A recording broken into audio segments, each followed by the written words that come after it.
à Lomé, les quartiers historiques, regardez l'état des maisons. Et c'est la fierté de qui?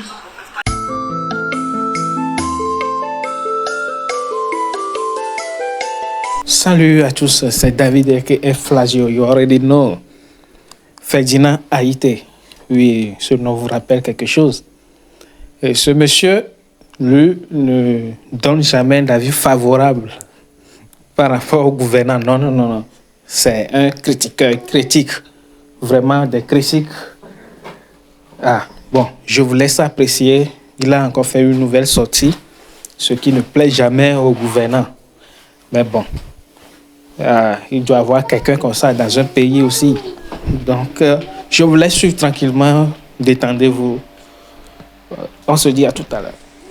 Des tenues d'apparat, de danser, de jouer la musique, c'est pas ça qui nous rend indépendants. Aujourd'hui, quand nous voyons le Togo et que nous fassions une analyse assez dépassionnée de la situation, la question est de savoir est-ce que nous sommes indépendants et qui gère nos ressources, dans les mains de qui nos ressources sont, est-ce que nous avons des dirigeants visionnaires, est-ce que nous avons des dirigeants qui ont l'amour de ce pays, est-ce qu'en 64 ans, nous avons construit une nation, est-ce que nous avons véritablement construit une nation où nous sommes toujours ces peuples épars qui composent ces territoires et qui n'avons rien de commun? Est-ce que nous avons une communauté de destin? Est-ce qu'aujourd'hui, tous ceux qui sont sur le territoire togolais, ils raisonnent togolais avant de raisonner village, ethnie, clan, communauté? Est-ce que nous avons véritablement une communauté de destin? Ce sont ces questions que nous devons nous poser aujourd'hui. Et en gros, quand on arrive au bout de l'analyse, on se rend compte que nous sommes dans un pays où on n'a jamais rien réussi à construire ensemble. Aujourd'hui, même si les familles ont réussi un brassage dans toutes les ethnies, on sait très bien qu'aujourd'hui dans notre pays, les gens raisonnent d'abord en ethnie, en village, avant de raisonner en État ou en nation. Et ça, c'est extrêmement dangereux. Et cela démontre que nous n'avons pas fait réellement un grand pas pour cimenter une nation qui nous réunit tous. Et donc,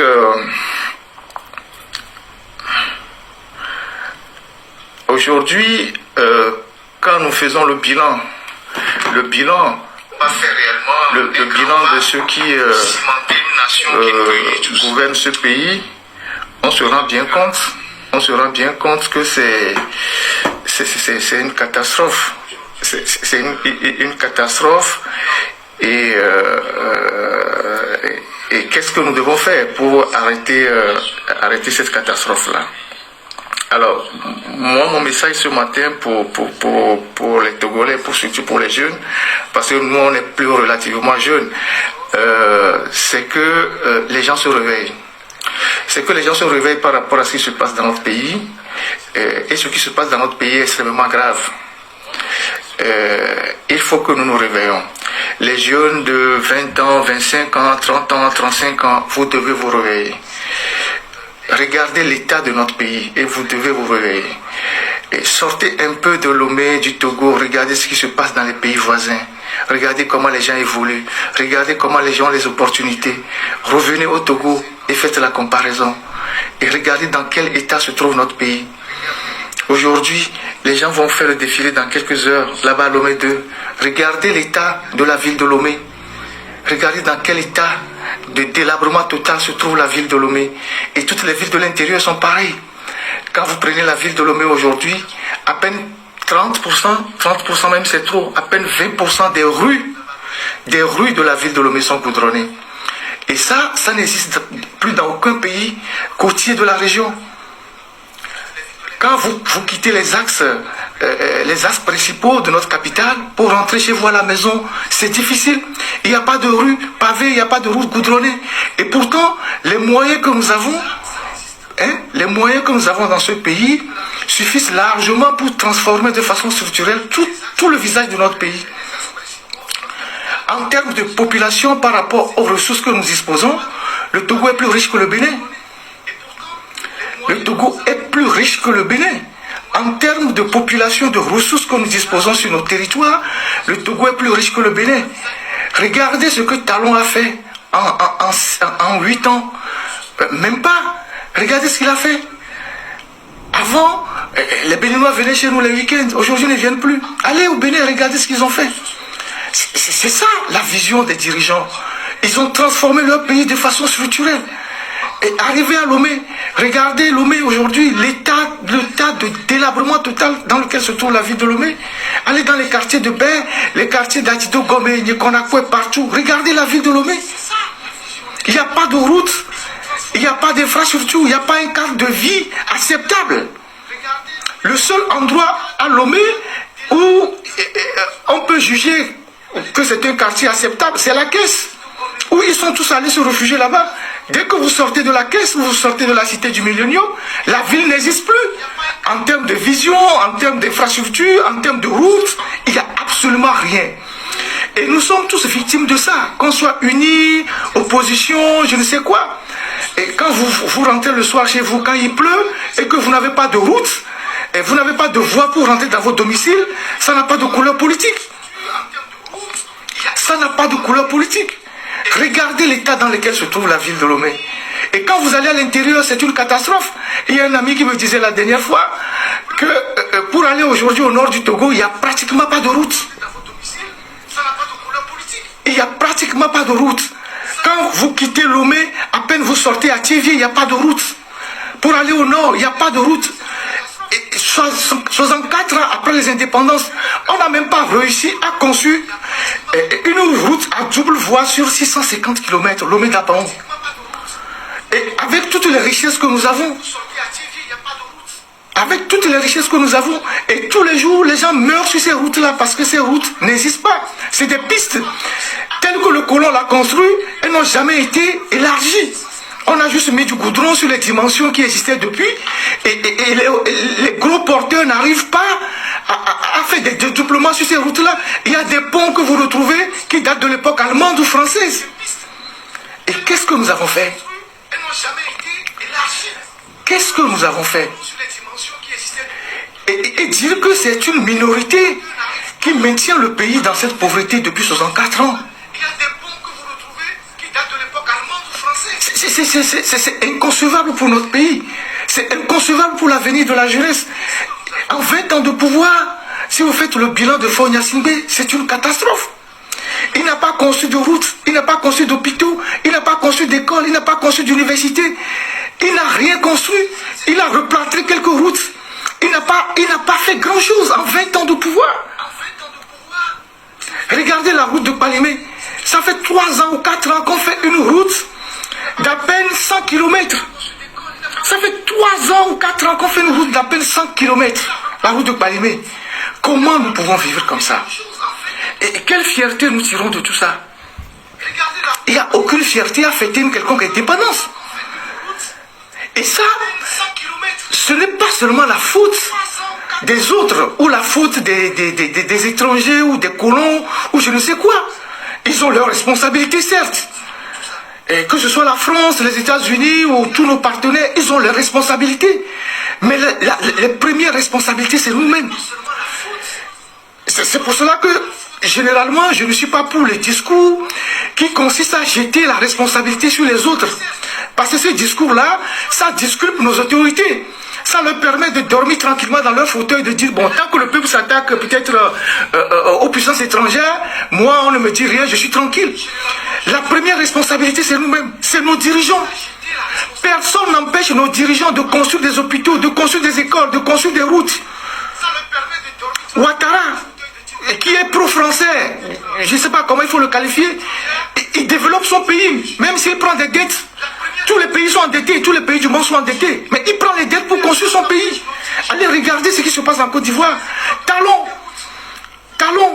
qu'on qualifie de pro-français, il développe son pays.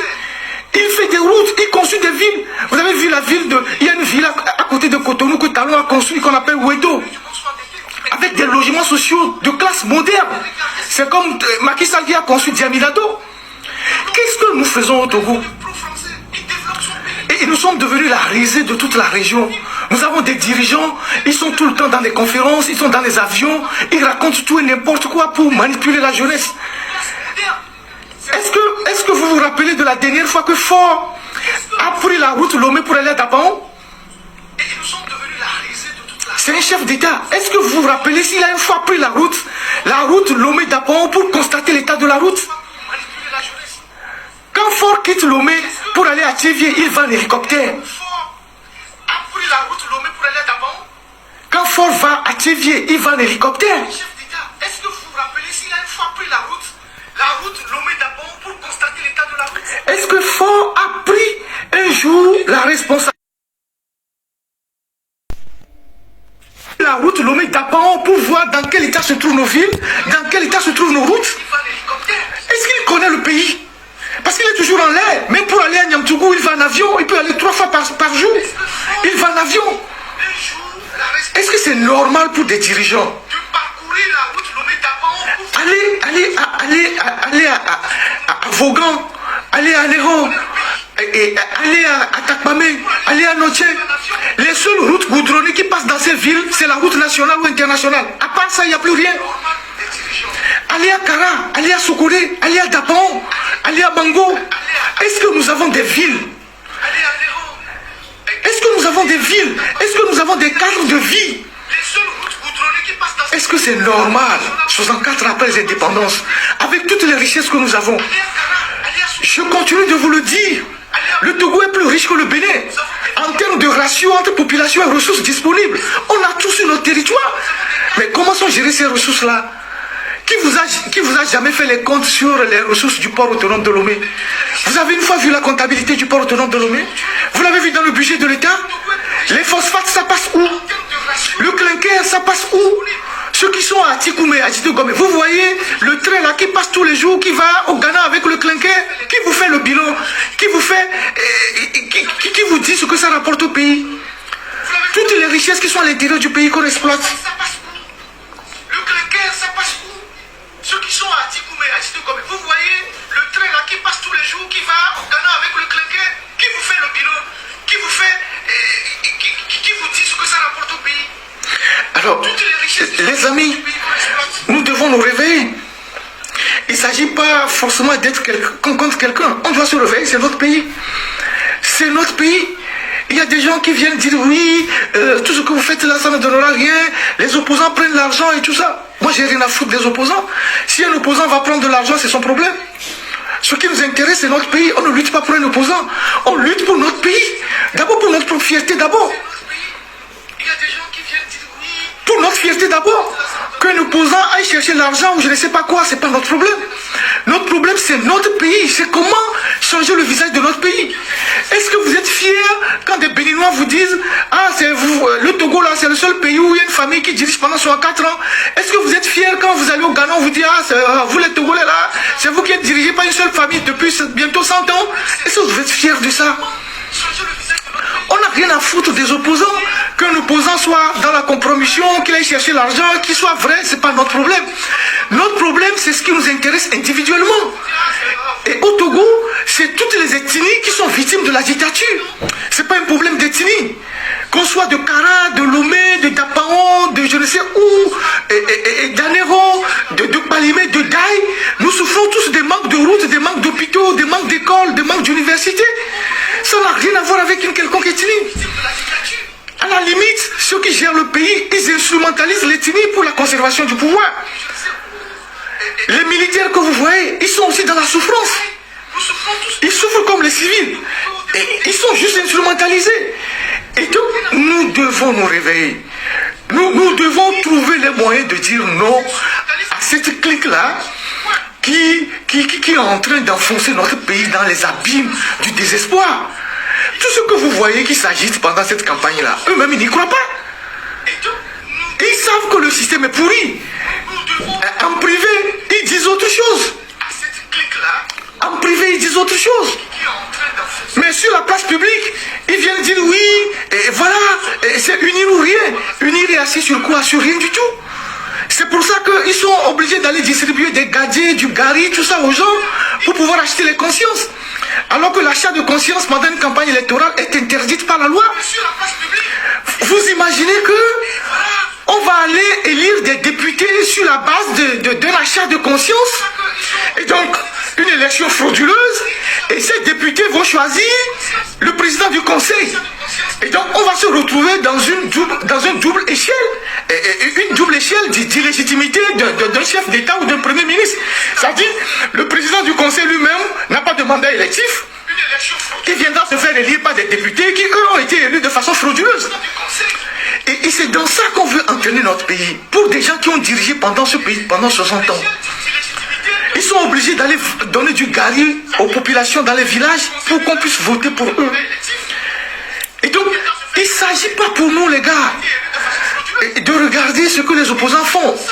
Et bon, ils sont là avec leurs forces et leurs faiblesses. Que l'opposant aille chercher de l'argent, ce n'est pas notre problème. Notre problème, c'est notre avenir. C'est l'avenir des Togolais.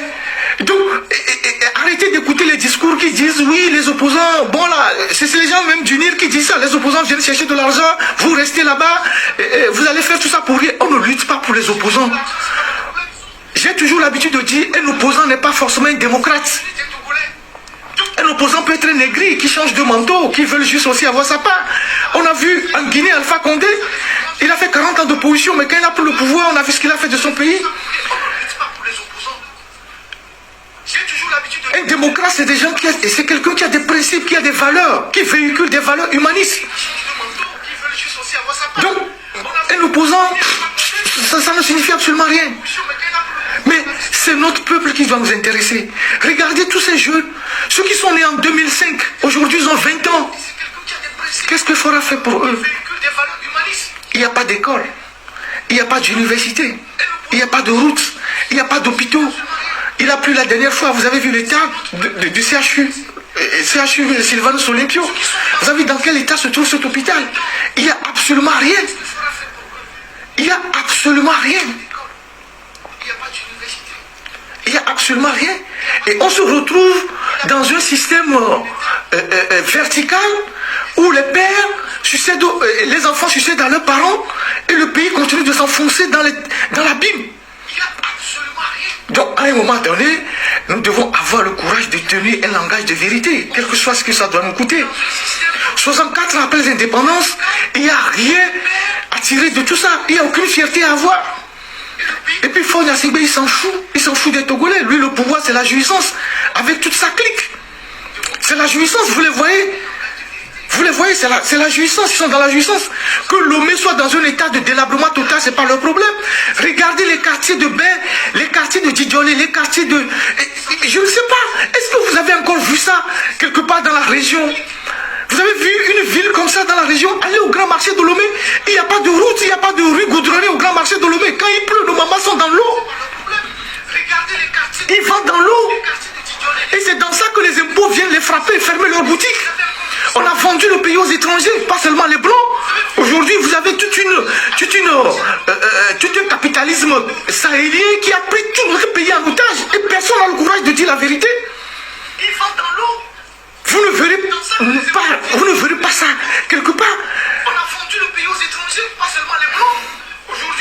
Aujourd'hui, qui sont ceux qui achètent toutes les maisons à Lomé, qui achètent les maisons dans les quartiers de Bassadi, de Bain, de Adéui, de Djoumassé, tout ça? Qui sont ceux qui achètent les maisons? Vous verrez les Togolais acheter autant dans la région, chez les autres? C'est pas possible. Alors après, on viendra nous dire oui, non. Notre pays, c'est pour nous. Nous devons compter d'abord pour nous, avant les autres. Donc, je ne sais pas. On passe tout le temps sur TikTok à parler des banalités, à raconter les histoires de sexe, les histoires de sexe, les conneries, alors que notre pays est en train de s'enfoncer. Notre pays est en train de mourir. Cette minorité mafieuse n'a rien à foutre de ce pays. Ils n'ont aucun plan. Ils n'ont aucune vision. Les gens qui ont des visions, c'est eux qui développent leur pays. Je vous donne... Parce que l'exemple le plus palpable, c'est le Bénin. Je ne peux pas comparer le Togo à la Côte d'Ivoire, au Ghana, parce qu'eux, ils sont partis depuis longtemps. C'est le Bénin. Il y a encore 5 ans, 6 ans, 7 ans. Il y avait encore une comparaison possible. Talon est venu, bon ça a commencé par les Yahya Boni, tout ça, Talon est venu, il a changé la physionomie du Bénin. Vous allez au Bénin aujourd'hui à Cotonou, toutes les rues, tous ceux qui connaissent la ville de Cotonou, les quartiers les plus inondés de Cotonou, Akpakpa, Begamé, et tous ces quartiers-là, Missebo, tout ça, le grand marché, la plage et tout ça, tous ces quartiers, les visages de ces quartiers ont été changés. On a conçu des canalisations pour drainer l'eau, des égouts, on n'a pas fait de retenues d'eau. Et aujourd'hui, les Béninois vivent dans un cadre agréable. Et quand vous vivez dans un cadre agréable, mais l'espérance de vie change, la physionomie du pays change, les gens sont heureux, le pays avance. Et nous sommes encore à Lomé dans un gros village. On est incapable de faire des systèmes de drainage d'eau, de faire l'assainissement de la capitale, de faire des routes, de faire des pavés. Et quand on arrive à faire une petite...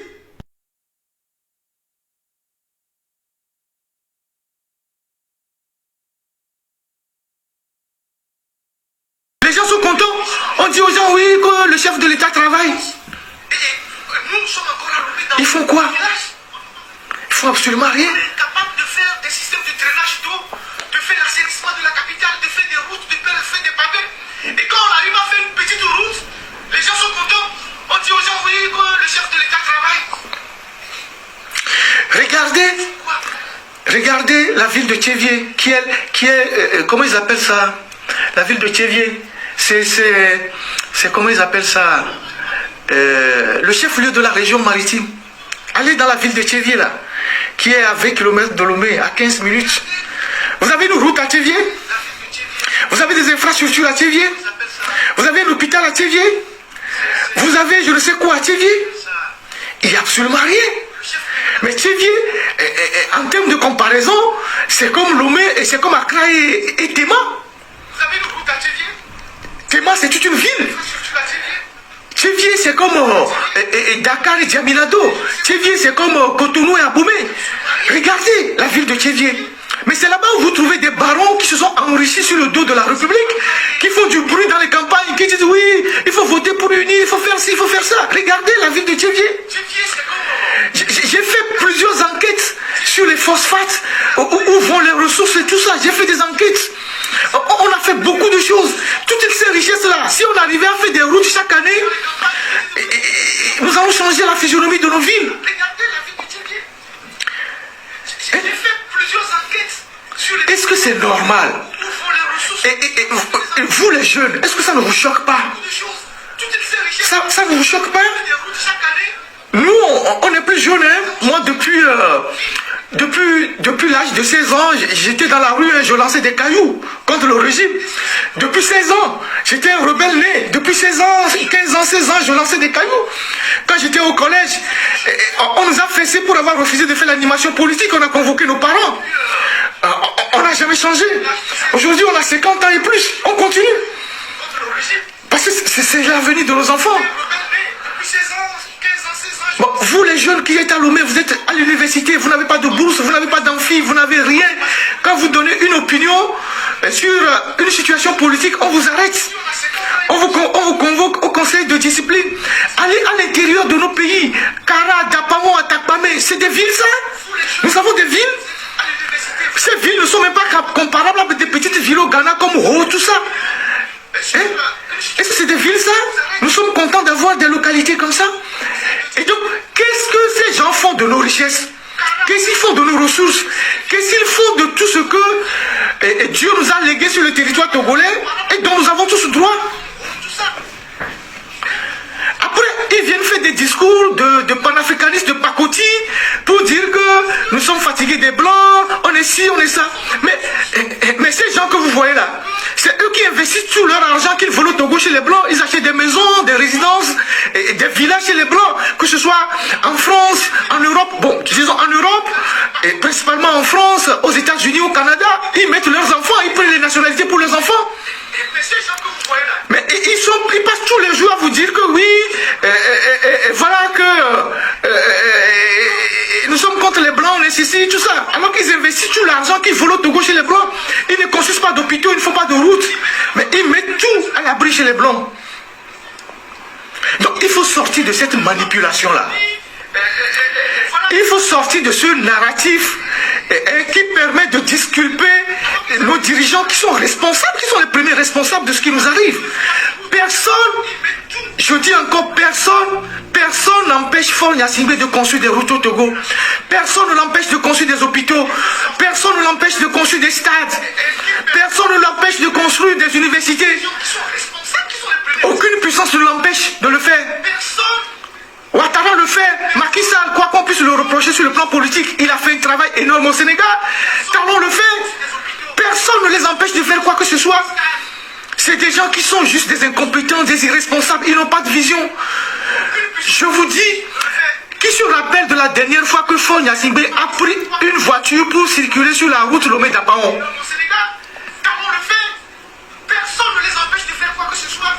Qui se rappelle de la dernière fois que Faure Gnassingbé a pris la voiture pour circuler Lomé-Dapaon pour voir l'état de la route? La dernière fois que Faure Gnassingbé a pris une voiture pour circuler sur la route Lomé-Dapaon. La dernière fois qu'ils devaient faire leur congrès d'union, la plupart des barons sont montés par avion à Kara. La plupart des barons sont montés à Kara par avion. C'est leurs chauffeurs qui sont allés par la route. Eux tous sont montés à Kara par avion. Lomé-Kara c'est 450 km. Ils vont par avion. La plupart des barons sont montés par avion à Kara. Moi je suis ici en exil. Des gens à Kara m'envoient des messages. Ferdinand, il n'y a pas de l'eau, il n'y a pas d'électricité. Il faut parler de la ville de Kara. On n'a rien. C'est la même chose pour toutes les autres villes. Dapaon on n'en parle pas. Et Mango on n'en parle pas. Bassar on n'en parle pas. Moi je suis ici en exil. Nous sommes tous des victimes de la dictature. Ce n'est pas une question d'ethnie. Certainement qu'il y a une clique ethnique qui en profite. Mais toutes les autres ethnies sont logées à la même enseigne. Ça n'a rien à... Et la dictature recrute dans toutes les ethnies. Quand vous prenez tous ceux qui sont autour de Faure Gnassingbé, ils viennent d'Anéron, de Vaughan, de Palimé, d'Atakpamé, de Sokoré, de Dapaon, de Bassa, de Pagouda. Ils viennent de partout. C'est une clique. La dictature recrute dans toutes les ethnies. C'est une clique. Tous ceux qui sont autour de Faure Gnassingbé. À la limite, il y a des rôles qui ont été assignés à tout le monde.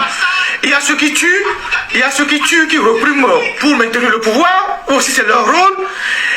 Il y a aussi ceux qui sont là, qui sont des intellectuels qui viennent défendre l'indéfendable. C'est un jeu de rôle. C'est un jeu de rôle. Dans la dictature, c'est un jeu de rôle. Il y a ceux qui sont là juste pour tuer, pour maintenir le patron, le chef. C'est leur rôle. Et quand il faut aller défendre, il faut déjà raffiner, plus ou moins raffiner pour aller défendre sur les médias. Il y a ceux-là aussi qui sont là. Quand on a parlé de constitution, vous avez vu tout ce qu'on a sorti pour aller sur les médias, pour parler de constitution, c'est des intellectuels. C'est aussi leur rôle. Quand il faut réprimer les gens qui vont sortir dans la rue, on sortira d'autres aussi. C'est aussi leur rôle. C'est tout ça qui fait la dictature. C'est pas une question d'ethnie. C'est pas une question d'ethnie. C'est tout ce système-là qu'il faut détruire, les gars. Quand il faut réprimer les gens qui vont sortir dans la rue, aujourd'hui, Faure a fait 20 ans de rien faire. Hein?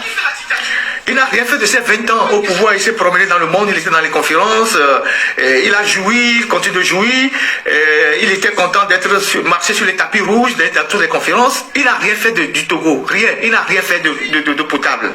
Alors, il s'est levé un matin et il s'est rendu compte que je viens de faire 20 ans au pouvoir. Le temps est vite passé pour lui.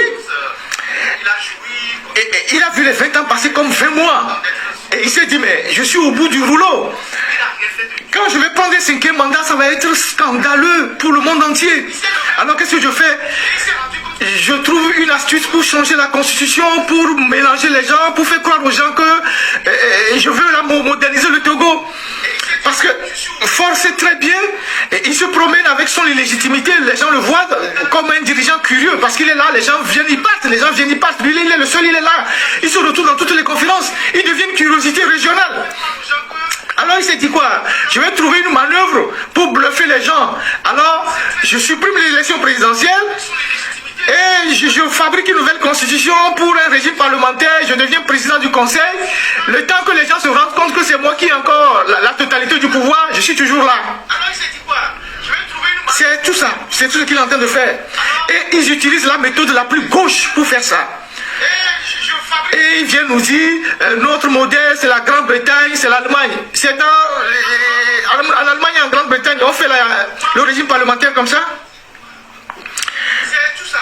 À la limite, en Allemagne et en Grande-Bretagne, le chef de la majorité parlementaire, c'est d'abord un élu. Il a un mandat électif. Ford, lui, ne veut même pas se faire élire, même pas comme député. Mais il veut qu'on le choisisse président du conseil, après qu'il aura désigné lui-même ses députés.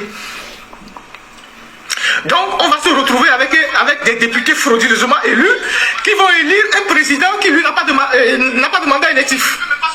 Et c'est ça le régime parlementaire que les juristes togolais sont en train de nous servir. À la limite, ils n'y croient même pas, parce que ces gens, ils disent autre chose en privé. Donc aujourd'hui, il ne faut pas confondre la foule au peuple. Tous ceux qui suivent UNIR là, ils les suivent pour de l'argent.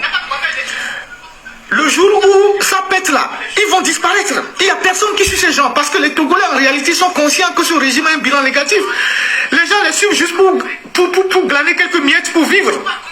Parce que les gens ont été tellement appauvris et ils sont conscients que malgré toute l'artillerie financière qu'ils sont en train de déployer, les gens ne les suivent pas. Est-ce que vous savez que pendant la campagne, ils ont été renvoyés dans plusieurs endroits des villages de Kara? Les gens leur ont dit merde, ça suffit comme ça.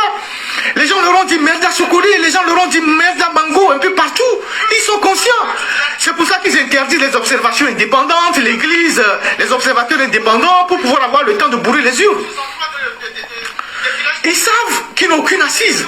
La foule qu'ils brandissent, les émigrants qu'ils mobilisent, là, ils leur distribuent 2000 francs dans les rues, c'est une foule, c'est pas un peuple. C'est pour ça qu'ils interdisent les observations indépendantes, l'église, les observateurs indépendants. Donc, les amis, je n'ai pas prévu de faire ce direct, mais en ce jour d'indépendance, j'ai voulu prendre la parole pour parler au peuple togolais, pour dire, surtout la jeunesse, arrêtez de vous amuser sur les réseaux sociaux. Il faut que la situation de votre pays vous préoccupe. Arrêtez de vous amuser sur TikTok, de faire des vidéos à la con chaque jour, de faire des clashs inutiles. Vos parents meurent à Lomé. Quand vous tombez malade, il n'y a pas d'hôpital pour vous soigner. Il n'y a pas d'ambulance. Il n'y a pas de route. Il n'y a pas d'université pour vous former. Et les gens qui se forment, il n'y a pas d'issue, il n'y a pas d'emploi. Réveillez-vous.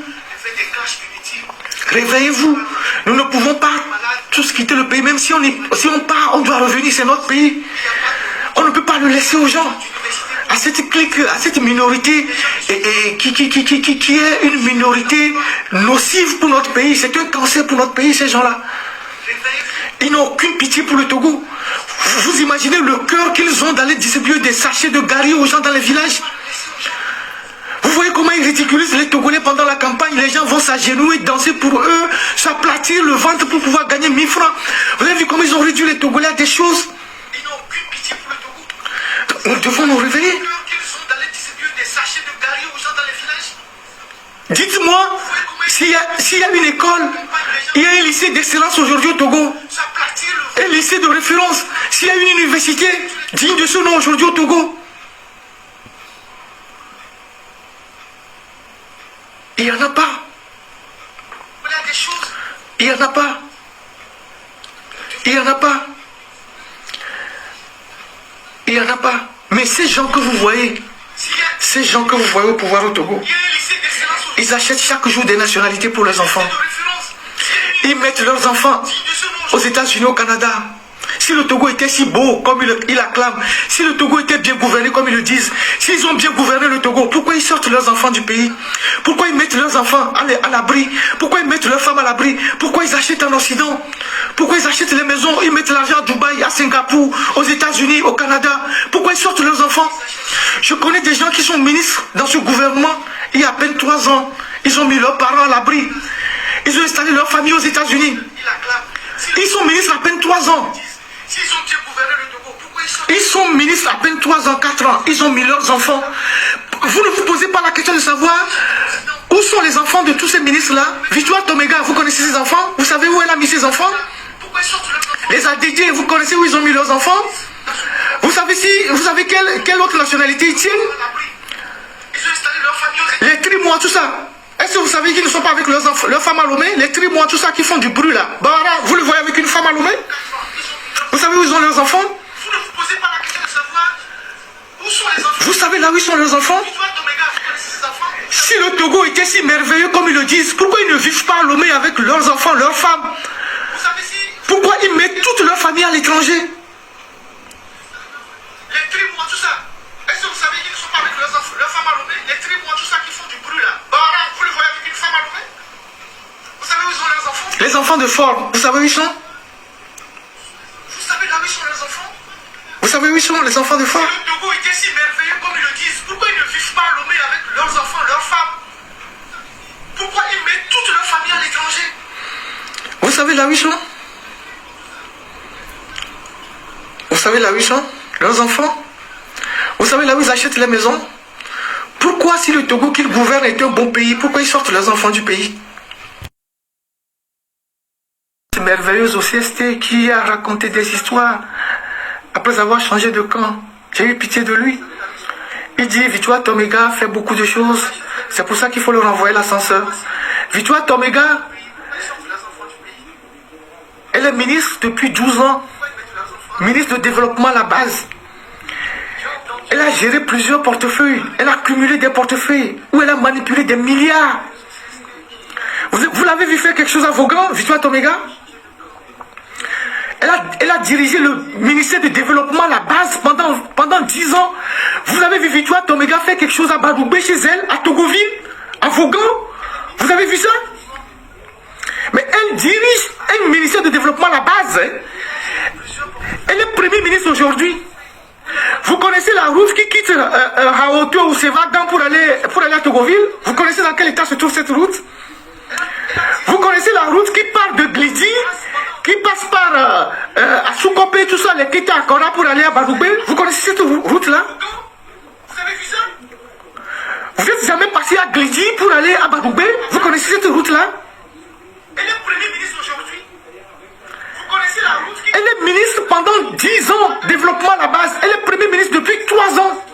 Elle ne s'est même pas foutue d'aller dire à son patron de fort que bon, pour aller même dans mon village, il n'y a pas de route. Est-ce que, monsieur le président, vous ne pouvez pas donner un crédit pour qu'on goudronne la route qui va chez moi?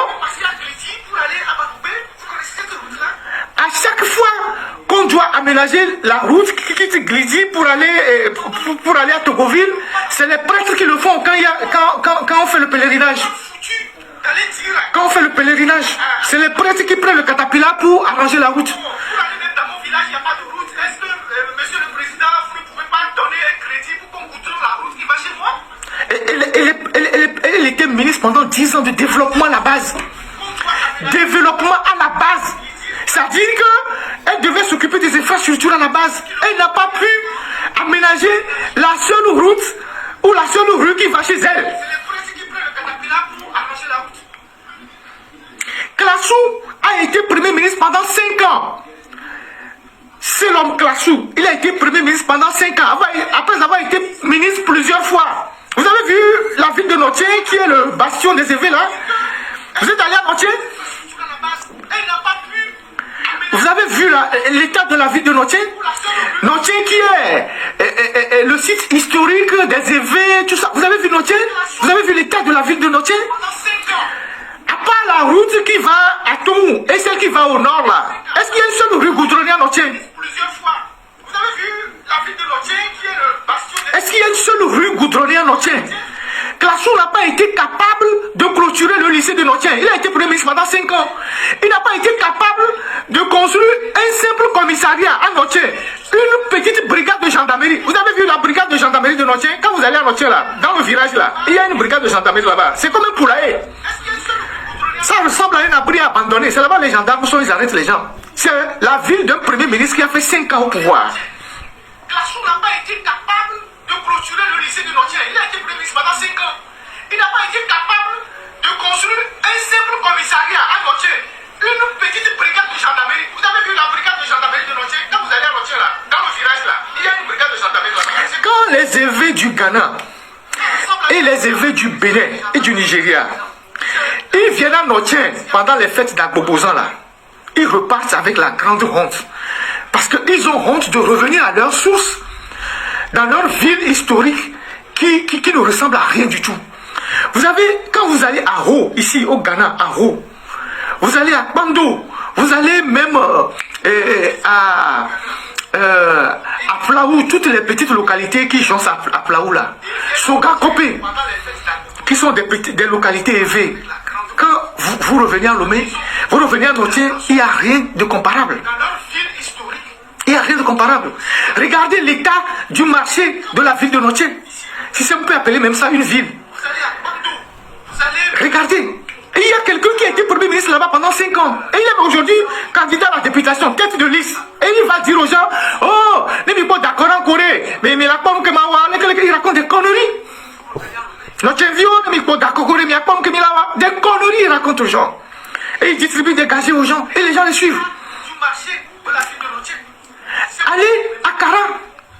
La ville de 3 présidents. La région de 3 présidents. Il y a eu même 4. Il y a eu Dadjo, il y a eu Adema, il y a eu Abbas Bonfo, il y a eu Fonya Singbe. Allez dans la ville de Kara. Regardez ce que c'est que la ville de Kara. Vous allez regarder. Le stade d'Asco là, Asco de Kara. Ils ont un terrain là. La seule différence, depuis qu'on a construit ce terrain depuis 40 ans ou 45 ans, c'est qu'on a mis le gazon synthétique. Et ça, c'est la FIFA qui a donné ça.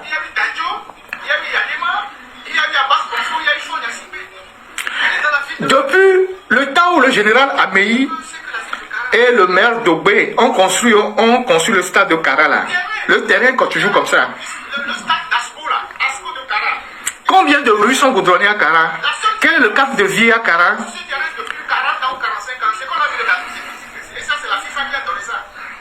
Hein? Dans quel état vivent nos frères à Kara?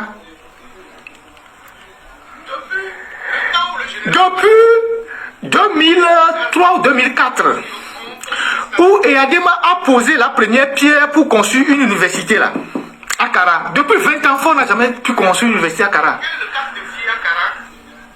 L'université de Kara est en grande partie toujours logée dans les locaux de l'école normale des instituteurs à Kara Sud là-bas.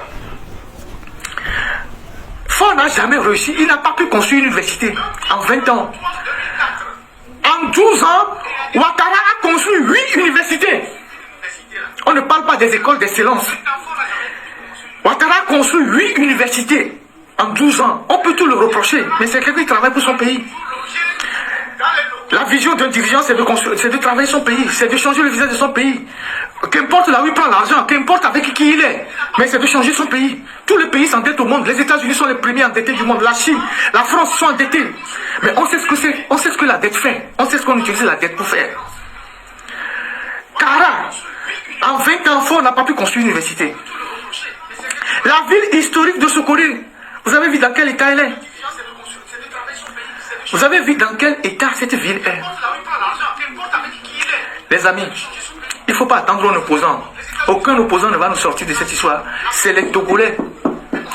C'est nous les Togolais qui sommes victimes de ce régime qui doivent serrer les coudes pour libérer notre pays. Les opposants, c'est des humains. Ils peuvent disparaître demain, ils peuvent mourir. Nous devons nous battre. Qu'on soit de Lomé, d'Anéron, de Daï, de Palimé, de Notien, de Kara, on est tous logés à la même enseigne.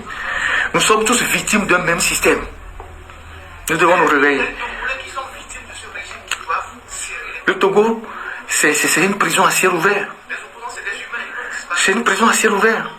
Ford prend tout l'argent du Togo pour sécuriser son pouvoir. Il partage à ses amis, tous ceux qui l'aident à conserver le pouvoir. Et maintenant, il est ami avec les fameux Sahéliens, il leur donne l'argent, il fait les affaires avec eux, et il investit des milliards dans les Pegasus pour contrôler les gens, et il achète les diplomates, et il investit l'argent pour acheter des gens qui peuvent se taire. Mais aujourd'hui, après 20 ans, qu'il est dans une situation un peu délicate, parce qu'en réalité, le régime togolais est dans une situation très délicate. C'est pour ça qu'ils sont très nerveux. C'est pour ça qu'ils renvoient les journalistes, et ils renvoient ils refusent les accréditations, ils sont nerveux, ils menacent la CEDEAO. Je ferai des directs un jour sur ce qui s'est passé à la CEDEAO. La CEDEAO est certes victime de ses propres turpitudes, mais fort à travailler pour fragiliser la CEDEAO et après s'en servir. Aujourd'hui, il est dans une posture de chantage. voilà, arrêtez-moi sinon je fais un malheur. Voilà, si vous ne voulez pas cautionner mon pouvoir, si vous ne voulez pas continuer par me supporter, peut-être je vais aller chez les Russes, je vais aller chez les Turcs. Bon, il est déjà avec les Russes, il est avec les Turcs, il est avec tout le monde. Donc c'est ce chantage-là qu'il fait à la communauté internationale parce que 20 ans de pouvoir, il est à l'étroit aujourd'hui. C'est le régime qui est en difficulté. C'est parce que nous ne sommes pas organisés qu'ils sont là. Parce qu'ils sont, en réalité, ils sont en difficulté. Aujourd'hui, Faure, il est isolé dans la région. Si quelque chose arrive au Togo, personne ne le soutiendra. Personne. Il en est conscient. Même sur le plan international, personne ne le soutiendra. Il en est conscient. Alors il joue sur la terreur pour se maintenir encore le peu de temps qu'il peut. C'est ça la réalité. Alors, c'est pour ça que je plains les jeunes qui ont rejoint le train de l'UNIR ou le navire. Et ceux qui ont créé le RPT et qui ont longtemps fait le RPT, qui ont aujourd'hui 70 ans, 72 ans, 75 ans, ils sont au soir de leur vie. Mais les jeunes qui ont rejoint le RPT aujourd'hui, qui font tout le boucan là, tous ceux qui se disent intellectuels, professeurs d'université là, vous êtes certain que ce système-là va durer encore longtemps? Vous êtes certain que ce système-là va tenir longtemps encore? Vous êtes certain que ce système-là va tenir longtemps encore? Il y a l'environnement international qui évolue. Il y a l'environnement régional qui évolue. Faure ne peut pas résister à tout ça. Vous êtes certain que le système là va tenir longtemps? À vous qui vous battez par tous les moyens, qui défendez l'indéfendable, vous les universitaires, les agrégés de droit, vous tous là, qui mettez votre intelligence au service de ce système mafieux là. Vous pensez à demain? Vous êtes dans la quarantaine, hein, 45 ans, 50 ans. Ceux qui ont fait le RPT et qui ont 70 ans, ils sont au soir de leur vie. Hein. Quand ça va chauffer là, vous savez comment vous allez partir? Vous savez ce qui va se passer? Vous savez comment ça va se passer? Tout le monde ne peut pas prendre l'avion. Hein. Faure, lui, peut prendre l'hélicoptère et partir. Hein. À la limite, même ses maîtresses, il va les abandonner parce que sa vie comptera pour lui avant. Vous, les jeunes là, les jeunes qui sortaient de nulle part là, qui bombaient le torse là, que c'est unir ou rien, si vous venez nous insulter sur nos pages, c'est unir et rien là. Vous savez ce qui va se passer? Vous savez que ce système est au soir de sa vie? Est-ce que vous savez qu'un régime de 50 ans n'a pas d'avenir? Vous savez ce qui va se passer? Continuez pas à jouer avec le feu. Continuez pas à bomber le torse. Continuez pas à dire à tous les Hauts-Togolais toutes les insanités. Continuez pas à dire aux Togolais, nous sommes là, il ne se passera rien. Les autres aussi pensaient qu'ils étaient là jusqu'au jour où... Il n'y a pas plus peureux que Faure Gnassingbé, votre patron. Il n'y a pas plus peureux que votre patron, Faure Gnassingbé. Il aime trop la vie pour se sacrifier si un jour ça chauffe. En 2017, il était sur le plan de fuir. En 2005, quand le ministre Bokor avait démissionné, il avait fui. Ça, les Togolais ne le savent pas. Il était parti en Libye, il est revenu de la Libye quand les Katanga l'ont appelé pour dire la situation est sous contrôle. Katanga est passé où aujourd'hui? Donc, continuez pas à jouer votre petit malin de dire que nous sommes là, il ne se passera rien, tout ça. C'est toujours vous les jeunes. Vous les jeunes qui vous êtes mis au service de ce régime-là. C'est vous qui allez payer pour tout ce que les autres ont fait, les anciens ont fait. Les anciens, ils sont en train de partir. Hein. Plus personne ne parle aujourd'hui des Natchaba, des Charles Kondi Agba, de tout ça, et des Abbas Bonfo. Ils ne sont plus là, personne ne leur demandera des comptes. On ne demandera pas des comptes aux morts. Mais ce que vous êtes en train de faire subir aux Togolais, de jour comme de nuit, de telle sorte que les Togolais sont devenus étrangers dans leur propre pays. Ils ne peuvent pas vivre, ils ne peuvent pas s'épanouir, ils ne peuvent rien faire. Pendant que vous avez mis la main sur toutes les richesses du pays, vous en donnez aux étrangers comme vous voulez, vous en donnez à vos amis. Le jour où ce peuple va se déverser comme un torrent, vous êtes sûr que vous pouvez prendre vous tous là, un avion pour fuir? Vous êtes sûr? Vous êtes sûr? C'est à vous les jeunes là, c'est à vous que je m'adresse. Hein. Vous les jeunes universitaires là, qui bombez le torse là. Il y avait un jeune ministre universitaire, je vais vous raconter une petite anecdote. universitaire, ministre, qui a passé tout son temps à justifier notre arrestation, pour qu'on devait nous jeter en prison avec Joël Ega, paix à son âme et tout ça. Il a fait des interviews, des gens l'ont interpellé, mais comment vous des jeunes, vous pouvez permettre des choses comme ça, qu'on jette les journalistes en prison, qu'on les menotte comme des bandits. Il a passé tout le temps à justifier tout ça. Autant bien sur les médias, à l'international, un peu partout. La dernière fois quand on l'a sauté du gouvernement, il a passé son temps à pleurer. Aujourd'hui, il se fait tout petit dans ses souliers. Il pensait qu'il était au gouvernement avec un CDI, c'est-à-dire un contrat déterminé, à durée indéterminée. Quand on l'a sauté du gouvernement, là, il passait son temps à pleurer, à râler. Il continue d'ailleurs de râler. Vous voyez ce que je veux dire? Donc, un dictateur n'a pas d'amis. Un dictateur, il n'a pas d'amis. Il n'a que des fusibles qui sautent à tout moment. Et le dictateur, il aime ridiculiser les intellectuels. Il aime les utiliser pour les ridiculiser. Aujourd'hui, Faure ne parle pas de la constitution du Togo. Mais il envoie tous ceux que nous voyons comme des intellectuels, des enseignants-chercheurs, aller se ridiculiser devant l'opinion. Et le dictateur, c'est comme ça qu'il trouve sa fierté. Il est dans son palais. Il dit voilà, moi j'ai pas peut-être fait les grandes études comme ces enseignants chercheurs, j'ai pas fait des grandes études comme ces universitaires, mais je les envoie se faire ridiculiser pour mon pouvoir. C'est ça un dictateur. Hitler avait ses Goebbels, hein. Mussolini avait ses admirateurs. Ils avaient tous ces intellectuels qui ont théorisé la dictature. Aujourd'hui c'est pareil au Togo. Donc, nous devons nous réveiller. Nous devons nous réveiller. Moi, je ne me suis pas engagé par rapport à un opposant. Je m'en fous des opposants, ce n'est pas mon problème. Les Togolais doivent comprendre que nous ne luttons pas pour un opposant. Les opposants, ils sont des humains. Un opposant peut disparaître demain. La preuve, il y en a dont on ne parle plus. Certains sont morts.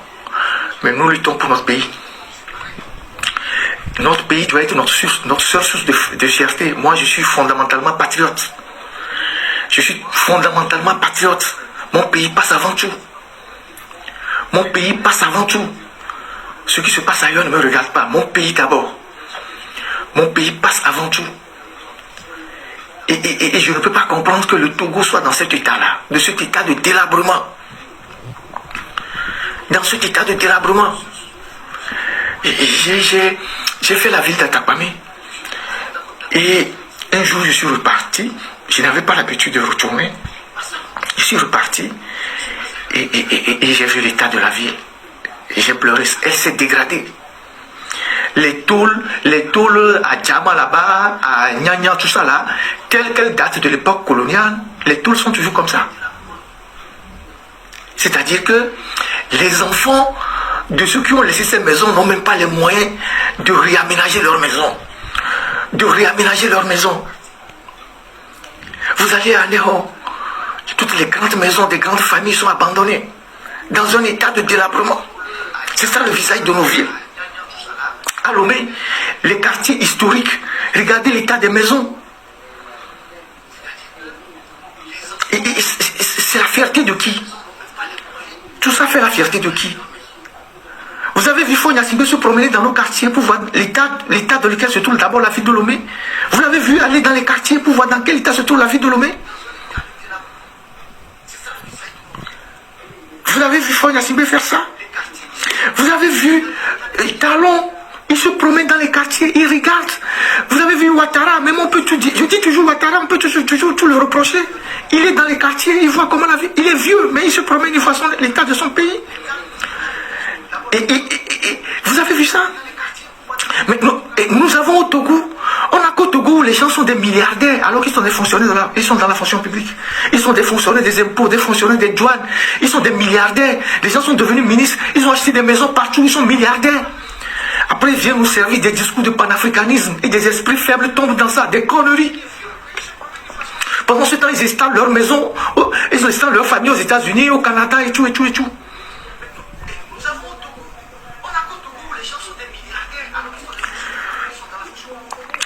J'ai rencontré ici le journaliste français Thomas qui a été expulsé de Lomé il y a quelques jours. J'ai publié une photo d'ailleurs de lui, lui et moi. Et tout ce qui lui est arrivé, ça, mes aventures, tout ça. Et ça m'a fait très mal parce que nous sommes au Togo. Que ce soit un journaliste français qui vienne se battre, dénoncer ce qui se passe chez nous et qu'on l'arrête. Et que nous-mêmes, nos propres journalistes, se réjouissent de son arrestation. Le journalisme, le métier de journalisme est un métier de solidarité. Les journalistes sont solidaires partout dans le monde. Qu'on soit journaliste en Afghanistan, en Iran, aux États-Unis, en France, c'est une corporation de solidarité. Ça n'a pas de couleur, ça n'a pas de race, ça n'a rien du tout. Et ce gars, Thomas Dietrich, ce que les gens ne savent pas, il a vécu longtemps au Togo. Il a passé une grande partie de sa vie au Togo, c'est pas un étranger. Son père, le père de ce jeune journaliste français, a vécu au Togo, a construit des dispensaires dans la région de Kara, à des ONG qui supportaient jusqu'à sa mort. Son père était même installé en Otien, il a aidé les gens, des coopératives. Thomas Dietrich, il envoie chaque année de l'argent au Togo pour aider les orphelins. Et il y a des gens qui disent, oui, c'est un journaliste étranger, on a bien fait de l'expulser. Vous les Togolais là, je ne comprends pas, vous avez quoi? Quand j'ai publié la photo de Thomas, il dit, oui, Ferdinand, tu fais quoi avec les Blancs, tout ça? Qu'est-ce qu'on a fait? C'est quoi les histoires de Blancs? Nous-mêmes au Togo là, nous sommes incapables de nous aimer les uns les autres. Nous sommes incapables de faire un au Togo. Nous sommes incapables de construire une nation. Nous raisonnons toujours en ethnie, en clan, en village, en communauté. Tel n'aime pas tel parce qu'il est de telle ethnie, tel n'aime pas tel. Et nous attendons que les Blancs nous aiment. Nous attendons que les Blancs nous aiment. Balayons devant notre porte d'abord. Nous-mêmes au Togo là, nous sommes incapables de nous aimer les uns les autres. Il y a des villages au Togo qui parlent la même langue, mais qui ne s'aiment pas. Il y a des quartiers au Togo, dans des villes qui ne s'aiment pas pour des petites histoires de rien du tout. Après, on dit oui, c'est les autres qui ne nous aiment pas. Est-ce que nous aimons les Togolais? Malgré le brassage ethnique, il y a des gens qui ont pris les femmes dans toutes les ethnies. Mais dès qu'il s'agit du pouvoir, là, on parle ethnie. Dès qu'il s'agit des postes, là, on parle ethnie. Dès qu'il s'agit de ceci, on parle ethnie. On ne parle pas pays, on ne parle pas nation. Le premier réflexe du Togolais, quand il te voit, c'est de te demander tu es de quelle ethnie. Qu'est-ce que ça m'a foutu de ça? Et donc ce blanc-là, Thomas Dietrich, là, son père a fait beaucoup de choses au Togo. A conçu des dispensaires pour aider les Togolais, pour soigner les Togolais. Il est venu au Togo pour faire des reportages. On l'a arrêté, on l'a brutalisé, on l'a bastonné. Des Togolais se sont réjouis que c'est un blanc, c'est bien de l'avoir chassé. Vous connaissez le nombre de blancs qui sont des conseillers de Fonya Simbe? Vous connaissez le nombre de blancs qui sont des conseillers de Fonya Simbe? Dominique Strauss-Kahn, un homme de moralité douteuse. C'est eux qui dirigent notre pays, qui apparaissent même en plein conseil de ministres. Ils sont chèrement payés avec l'argent du contribuable. Charles Debache, il a fait la pluie le beau temps au Togo, manipuler les constitutions comme il veut, il a tout fait, manipuler notre économie. Il est mort, on est venu l'enterrer ici en France. Tony Blair, un criminel mondialement connu qui a fait la guerre au Moyen-Orient, a tué des gens. Il est conseiller à la présidence du Togo. Il a une fondation qui est logée à la présidence du Togo. Vous pensez que forêt nationaliste, forêt patriote? Les Israéliens qui sont à Lomé, qui sont payés avec l'argent de nos phosphates et qui manipulent tout, les écoutes téléphoniques, tout, c'est eux qui font ça, qui sont chèrement payés. On voit comment Israël massacre les Palestiniens.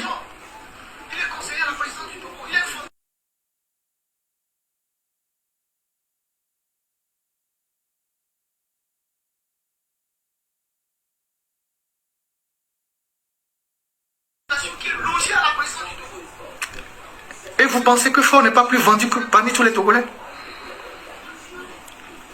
64 après les indépendances, qu'un chef d'État ait autant d'étrangers autour de lui pour diriger un pays. Maintenant, il y a la bande d'Alain Foucault, tous ces Camerounais véreux là qui sont à Lomé, qui nous racontent des conneries.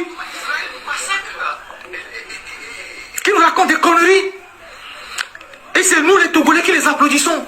C'est nous les Togolais qui avons perdu de notre fierté, qui sont prêts à aller défendre ces mercenaires qui viennent ramasser nos richesses. C'est nous les Togolais qui sommes prêts à embrasser ces gens-là. Vous pensez que ces gens-là peuvent faire la même chose dans leur pays? Vous pensez que ces gens-là peuvent faire la même chose dans leur pays? Les gars, notre pays d'abord. Les Béninois se battent pour le pays. Les Ivoiriens se battent pour le pays. Les Ghanéens se battent pour le pays. Même ceux du Sahel se battent pour le pays. Battons-nous pour le Togo. Les autres là, on fera après. Battons-nous pour le Togo. Nous n'avons pas deux pays. On n'a pas deux patries. On a beau partir, on a beau prendre on a beau prendre des nationalités étrangères, mais on reviendra au Togo. C'est notre pays. Vous avez beau faire 40 ans en France, aux États-Unis, tout ça. Un jour, on sortira votre fichier, on dira vous êtes français d'origine, togolais, vous êtes américain d'origine, vous êtes allemand d'origine. On vous rappellera toujours vos origines. Donc battons pour notre pays. Ce n'est pas une question d'abandonner, de changer de nationalité, de faire ci, de faire ça. C'est pour ça que quand j'ai vu Thomas ici, je l'ai encouragé. J'ai dit, mais Thomas, ils t'ont fait un mal pour un bien. Thomas, il est rentré au pays, normalement. Il est arrivé à la frontière, on lui a donné un visa, mais la policière qui gérait le visa à l'immigration avait un doute et tout ça, parce qu'ils ont laissé des noms aux frontières là, aux frontières, des noms d'activistes et tout ça. Et donc, elle avait un peu de doute, elle a appelé plusieurs fois Lomé, finalement, les gens de Lomé lui ont dit d'annuler le visa, il a annulé le visa. Et Thomas est reparti au Bénin de l'autre côté, et après, il est rentré à Lomé. Comment il est rentré? C'est les policiers togolais qui l'ont mis dans une voiture après avoir pris l'argent. Ils l'ont mis dans une voiture, il est venu à Lomé. Thomas Dietrich, il est venu à Lomé. Il était à Lomé, il a rencontré des leaders politiques, il a rencontré beaucoup de gens. Et c'est quand il est allé à la HAC pour demander une accréditation, parce que les renseignements ne savaient même pas qu'il était à Lomé. C'est quand il est allé à la HAC pour prendre l'accréditation que les gens de la HAC ont appelé la police, et la police est venue l'arrêter à la sortie de la HAC. Comment vous pouvez imaginer qu'une institution comme la HAC, dont la mission première est la régulation et la protection des journalistes, puisse signaler des journalistes aux frontières pour qu'on les repousse à la frontière? Comment la HAC, qui a la responsabilité ou la mission de protéger des journalistes, appelle la police pour venir arrêter un journaliste à la sortie de ces locaux?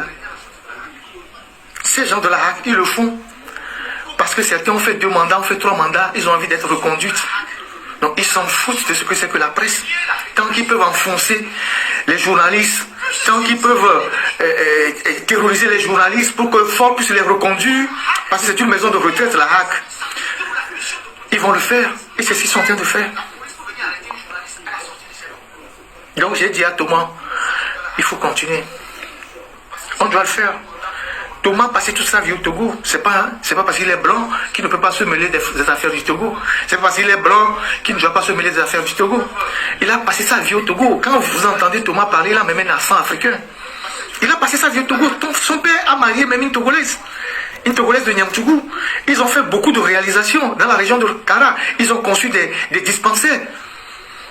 Et jusqu'à la mort de son père, ils aidaient beaucoup les Togolais. Même Thomas, depuis ici en France, il envoie de l'argent pour aider les Togolais qui sont démunis, des enfants qui sont dans les orphelinats. Et ce gars vient parler du Togo pendant que nous-mêmes nous sommes incapables de parler du Togo. Et nous nous réjouissons que le régime de Togo, le régime togolais l'a chassé. Pendant ce temps, faut lui avec les Blancs, les Dominique Strauss-Kahn, et tout ça là. Tous ces gens-là ont participé à modifier la constitution. Les Strauss-Kahn, les Tony Blair, tout ça, ce sont les cerveaux de tout ça, avant d'ajouter quelques Africains véreux qui sont avec eux.